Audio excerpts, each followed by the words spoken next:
Call the member for Kooyong. Thank you very much, Deputy Speaker. It's more than 5 years since the world experienced a global pandemic, which led Australia's dedicated health workforce to recognise alarming weaknesses in our national public health framework. We are, at last, filling the gap with our own Centre for Disease Control.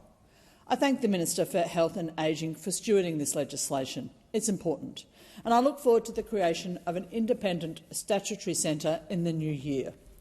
But I also foreshadow several amendments to strengthen that ACDC legislation, to expand its definition of public health matters and to ensure that pandemic preparedness and the health impacts of climate change are priority considerations of the Centre from its onset. And I also particularly draw attention of the House to the fact that the Minister has announced that the Centre will not be funded or staffed or committed to tackle chronic diseases and preventative health until 2028 at the very earliest, possibly never. This is a grave mistake. When the now Prime Minister acknowledged in 2020 that Australia was the only OECD nation without a CDC, he committed to one which would address both infectious and chronic diseases. And that commitment has to be honoured in full. Deputy Speaker, the COVID-19 pandemic showed us what happens when our healthcare system and government responses to a national crisis lack coordination, transparency and preparedness. Many of us remember the fear and anxiety of 2021 to 2022, when a government which had long claimed to have flattened the curve decided to let it rip, when we lacked PCR testing facilities, RATs, PPE and workforce protections. Those of us living in Victoria remember the anger that we felt when our Prime Minister did not consider it a race, when our Health Minister struggled to secure adequate supplies of vaccines, and when our Treasurer turned on his own state while it endured record lockdowns. The residua of that crisis includes a life expectancy in Australia which has fallen for the first time in 4 decades, a depleted and exhausted healthcare workforce, ongoing shortages of medical supplies and record low vaccination levels in our population. At the same time, we are witnessing the dismantling of public health institutions in the United States, institutions on which we have long relied. The US CDC, the FDA, the NIH and USAID are being defunded and politicised. It's up to us to step up and to build our own world-leading public health agency. This is a responsibility, but it's also a great opportunity. Globally, Centres for Disease Control play an essential role in the monitoring of disease, in providing sound data collection and analysis and evidence-based advice to the government and non-government bodies about management of disease. Their standing as a reliable, independent source of health information and as independent advisory bodies is vital to the control of disease, both through monitoring and implementing healthcare interventions, but also in ensuring that we have public trust in those interventions.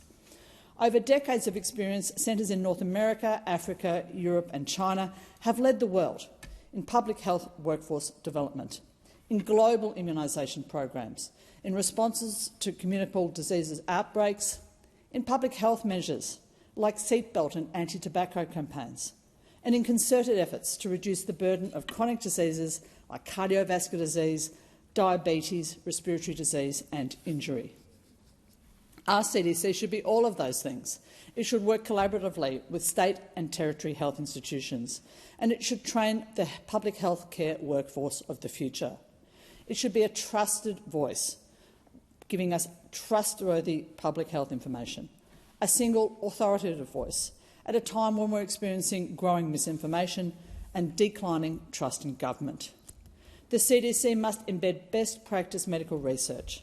It should engage effectively and fully with existing policy frameworks, including the National Health and Medical Research Strategy and the National Reconstruction Fund. The CDC should coordinate research into the prevention and control of communicable and non-communicable diseases, from the point of view of population health systems, from improving our national burden of disease, increasing life expectancy and monitoring the impact of new interventions and new healthcare innovations. Deputy Speaker, the government proposes that for at least its first 3 years, the CDC should be limited only to concentrating on infectious diseases. But that artificial delineation ignores the fact that chronic and communicable diseases are inextricably linked. Chronic diseases represent 85% of Australia's disease burden.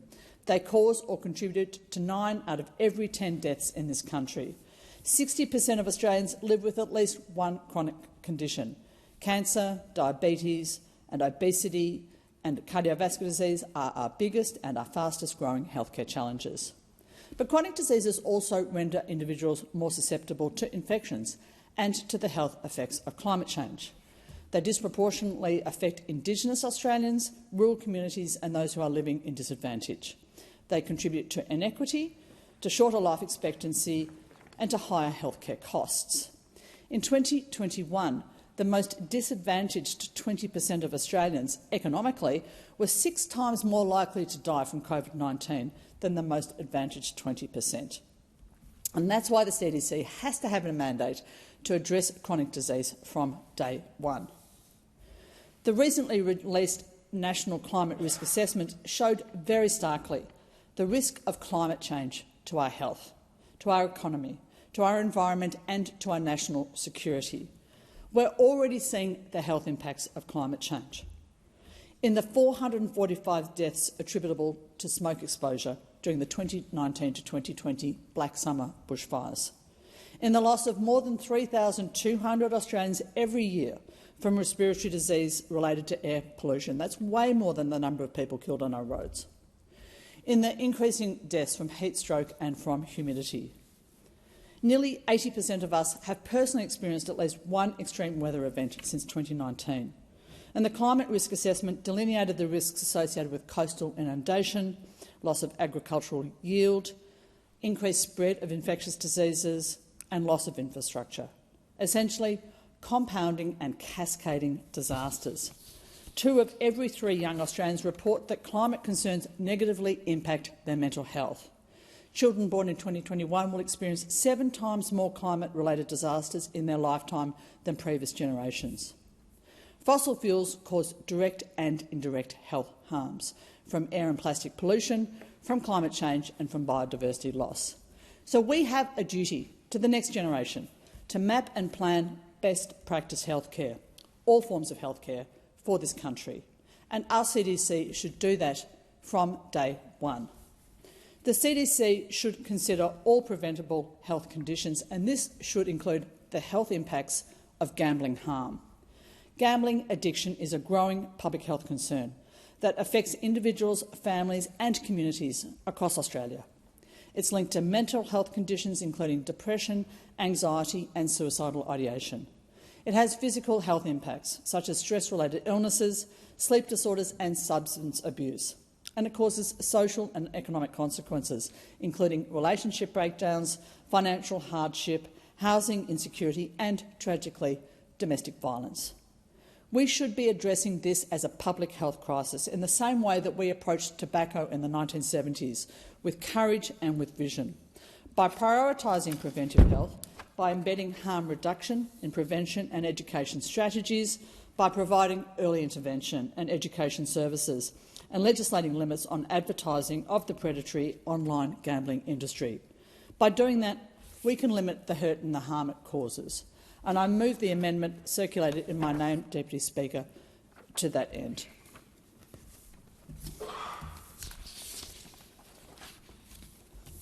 To be bold, to be effective, to be world-leading, our CDC must be independent and it must be well-funded. Its proposed budget, $250 million over 4 years and $73 million annually thereafter, is manifestly inadequate.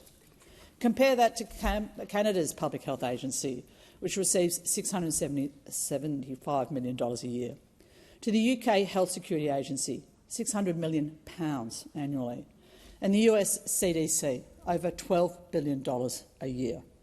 With $146 billion allocated by this government to health and aged care in 2024-2025, devoting less than 0.5% of our healthcare budget to the CDC is a devastating failure.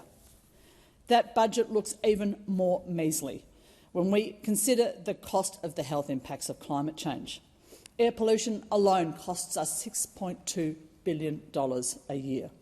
Adding insult to injury, we have a government which can find more than $14 billion a year for fossil fuel subsidies. That's 200 times the CDC budget.